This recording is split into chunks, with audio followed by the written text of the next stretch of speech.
Hi, my name is Billy Polson. I'm from DIAKADI in San Francisco. I want to take a second to talk today about assessments.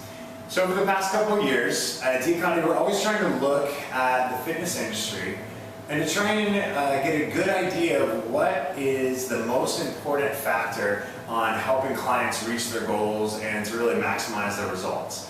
So over the past few years, what we've been really honing in on is the assessment and the importance of a very thorough assessment in making sure that a trainer really understands their client fully before they head into designing a program or head them into doing any exercising. So what I wanted to do is talk a little bit about the DIAKADI style of assessment so that you would have an idea if you're heading into a new training situation with a new trainer of what type of assessment to expect from that person.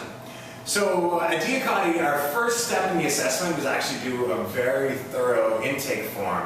And that intake form includes full health history, history of any injuries that you've had in the past, also the history that you've had in fitness or athletics, like if you played sports as a child, what type of sports, then also gathering lifestyle information, including nutritional information, sleep, stress, your work life, how your commute is, your desk posture.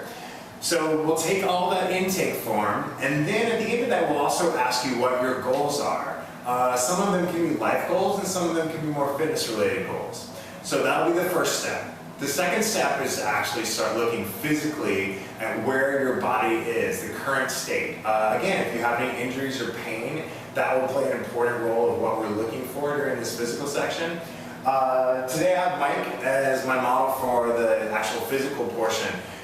What I would recommend looking for in the assessment, the first off would be a pretty thorough postural examination to see, I would say first, where your spine curves are.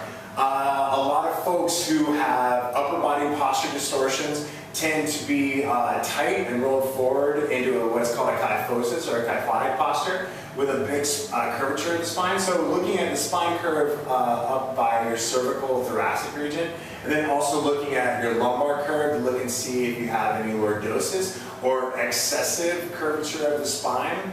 Then next, actually rotate forward.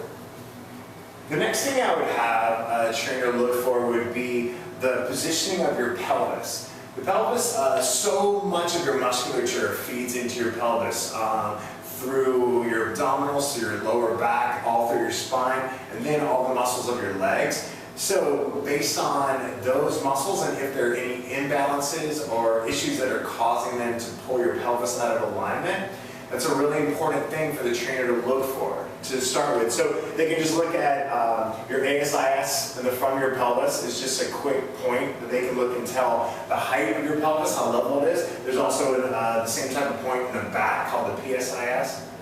The other thing, they could look and see the tilt of your pelvis forward or back to tell if you have an anterior tilt, if you specifically have muscle tension in your legs and the front of the legs, or if you have weak lower abdominals that are causing your pelvis to tilt forward.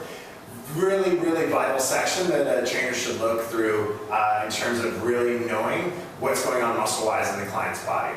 So pelvis, and then the last thing I would say posture-wise in general would be to look at shoulder positioning, to look and see if you have a shoulder hike on one side in addition to that roll forward posture. So that's the postural section.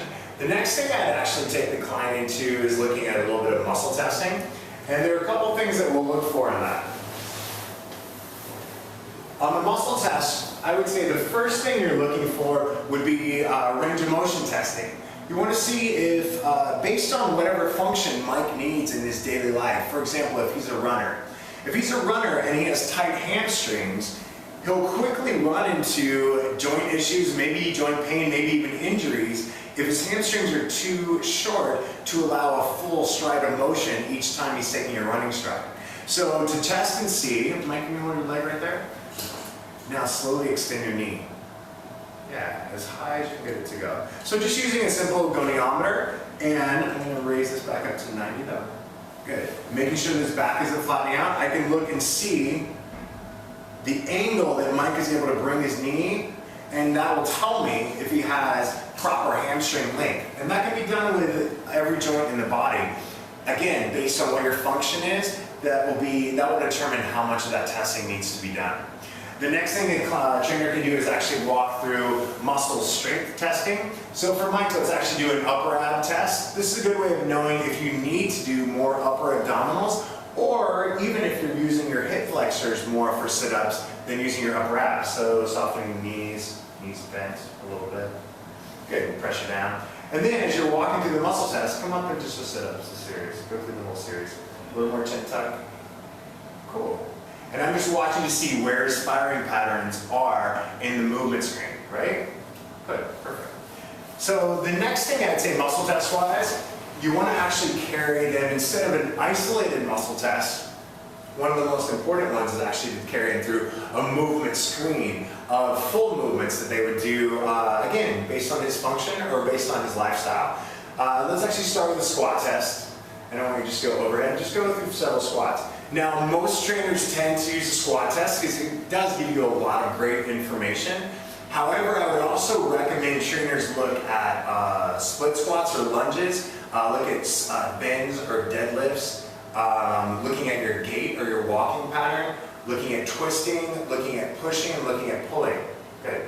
So in terms of getting a thorough look at all the possible movements that you would need in your daily life, carrying through each of those, what a lot of people call those 7 basic patterns or the 7 primal patterns, looking at each of those 7 movements will tell you a lot about what's going on with Mike's body and how he naturally moves and functions.